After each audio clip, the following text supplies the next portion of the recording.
All right, guys, welcome back. Today we're going to talk about how to play the slap bass without losing friends. 5 essential tips that I think are going to help you in the writing sense, in the jamming sense, putting together bass lines with the band, with other musicians.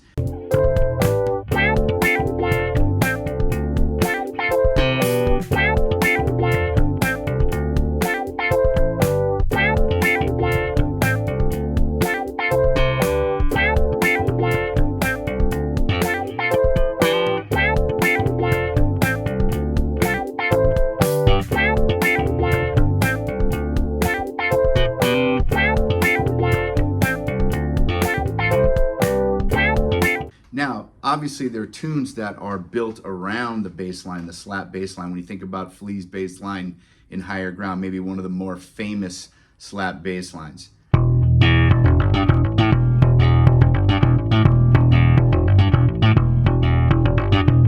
Or Freddie Washington's bass line for Forget-Me-Nots.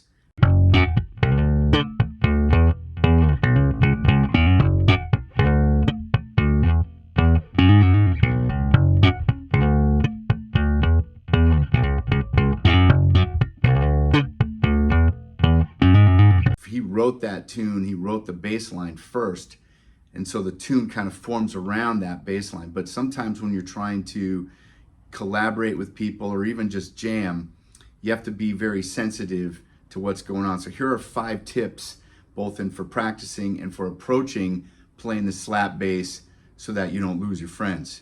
Number 1, first and foremost, and this is obvious, I think, but not always for some people, you still got a groove. You have to establish the pocket. That's what people want you there for, right? So again, if you're just there to slap your bass, you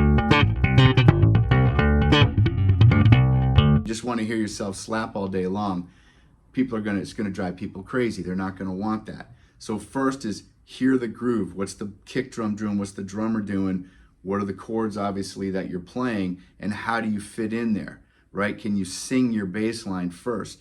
Is it appropriate? Does the slap part sound appropriate for what you're doing? Now, that being said, I've heard some pretty experimental, adventurous types of music where they incorporated slap and pop, and it was pretty cool, right? So again, there's no laws in music. It's just, does it work, and do the people you're playing with want to hear that? Number 2 is establishing your tone or developing your tone.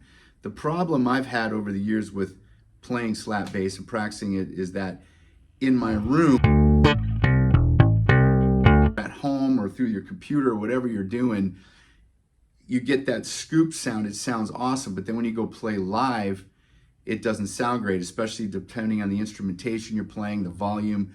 So you might need to experiment and get used to having to push your mids in a live context, right? So that took a while getting used to for me, but if I wanted to hear the tone, I found that a scoop sound, that low and high with that mid scooped out, never really kicked through, especially with guitar players.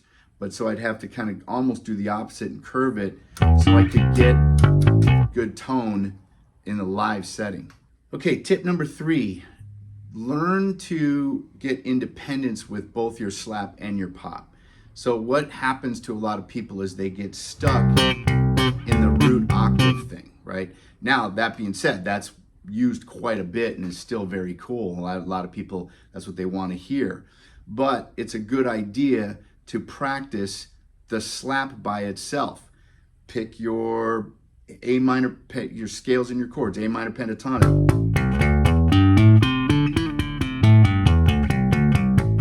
Right? Get that independence with the thumb. Do the same thing with your popping. I tend to just pop with my first and my middle finger, right? And I like this shape for slapping. Some people can slap like that and make it sound good. So you have to, again, experiment it. For me, I like this sort of my hand parallel as I can to the fretboard and having a nice kind of tight fist.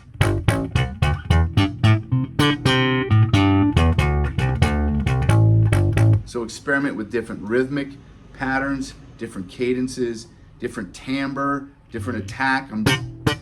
Obviously, I'm really making those staccato, right? Let them ring out, etc. So work on gaining that independence That way it'll give you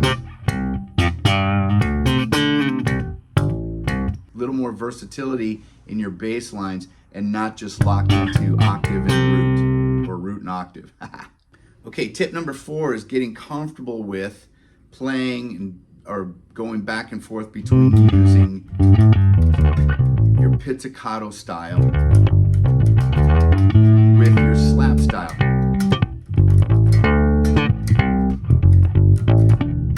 Or whatever, right?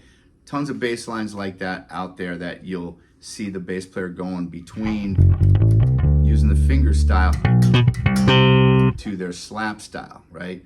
So again, you know, you can do that a few different ways. You can practice a chord progression where you're using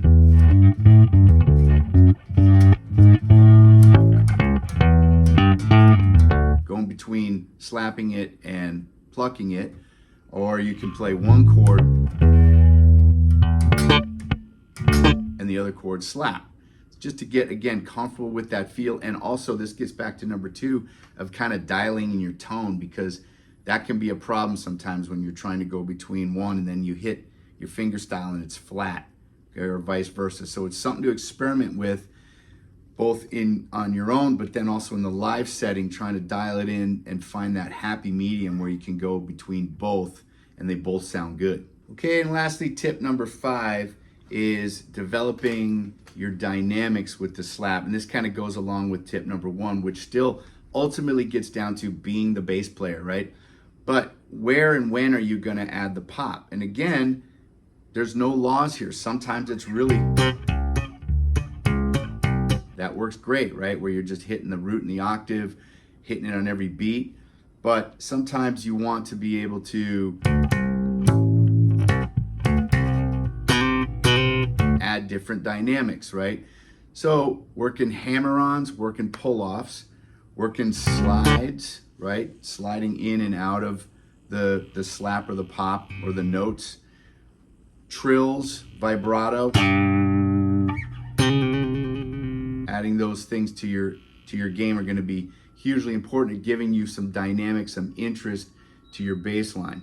Also, you want to work on ghost notes, right? And again, you're going to find that depending what type of music, the volume, if you're playing with loud guitar players, sometimes your ghost notes get lost, right? But it's still something to really establish. So again, with your scale work, you know, working things, working on your pop, on your hammer-on, excuse me, or your pull-offs, okay, or using chord. Right, I went from a pull-off to a hammer-on. Little things like that are going to help give you some different ideas, different dynamics, and allow you to kind of express yourself and get some cooler things going in your jams, in your writing process. So as a good buddy of mine, fellow musician, band leader once said to me, he goes, you know, that slap bass is very powerful. And, you know, the joke is kind of like Spider-Man saying, with a lot of power comes a lot of responsibility. So you have a lot of power wielding here, a lot of music can be happening there, but again, you want to be sensitive to the environment, to the music you're playing. Are you grooving ultimately? That's the first and foremost important part of being a bass player, is sitting in the pocket and creating that pocket. So let me know what you think, guys. Do you have people that don't want to hear you slap, or what kind of hang-ups or problems you're having with slap bass or bass in general? There's a free PDF down below in the description, and that also puts you on my mailing list. I've been doing some lessons for the group on slap bass recently, but all kinds of stuff too as well. So it's free, there's no obligation, anything, just join our community. And let me know in the comments what you think, guys, if this helps at all, or what other tips you might have for players who are wanting to incorporate slap bass into their playing. All right, guys, thanks for watching, and see you next time.